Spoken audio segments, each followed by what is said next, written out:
Le choix qui a été fait a été de choisir un pays de la zone UEMOA, en l'occurrence le Sénégal, un pays de la zone CEMAC, le Cameroun, un pays de l'océan Indien, les Comores, et 2 pays du Maghreb, la Tunisie et le Maroc.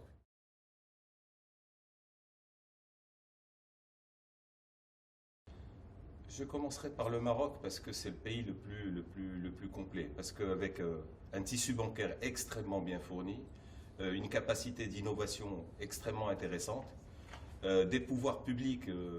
conscients que le premier poste de la balance des paiements sont les transferts d'argent, donc fatalement tout l'artifice pour la collecte de cette épargne a été mis en place, et puis depuis très tôt maintenant, puisque ça remonte aux années 80.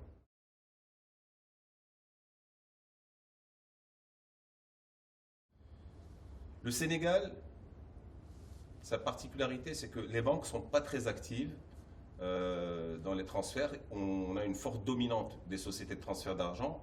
mais un acteur majeur est en train d'émerger sur le marché des transferts, ce sont les institutions de microfinance, qui elles, par contre, sont très motivées pour la collecte de cette manne.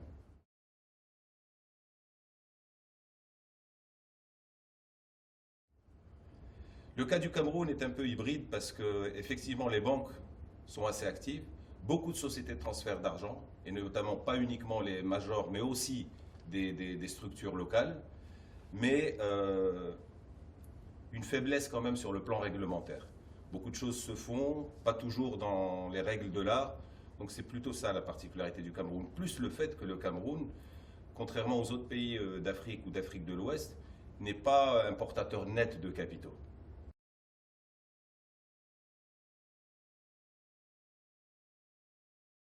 Les Comores, c'est un peu plus délicat parce que c'est un pays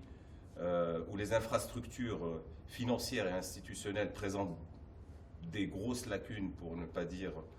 plus, mais sur lequel il y a un potentiel important,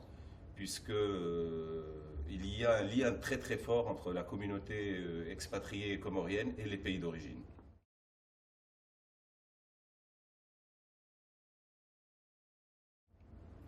Enfin, la Tunisie est un peu à l'image du Maroc, un fort tissu bancaire, des autorités de régulation monétaire très avisées,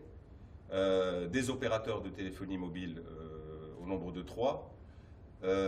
et en plus, les Tunisiens souffrent d'une seule lacune par rapport au Maroc, c'est sur le thème de la bibancarisation, puisque une seule banque tunisienne est présente en France avec un passeport Schengen. La particularité aussi du tissu bancaire tunisien, contrairement au tissu bancaire marocain, c'est qu'il y a énormément de banques, mais de taille très modeste, avec une couverture géographique assez faible, y compris sur le territoire national. Et une concentration sur les grandes villes et très peu ailleurs. Mais il y a un acteur qui pourrait devenir un acteur majeur, c'est le réseau postier.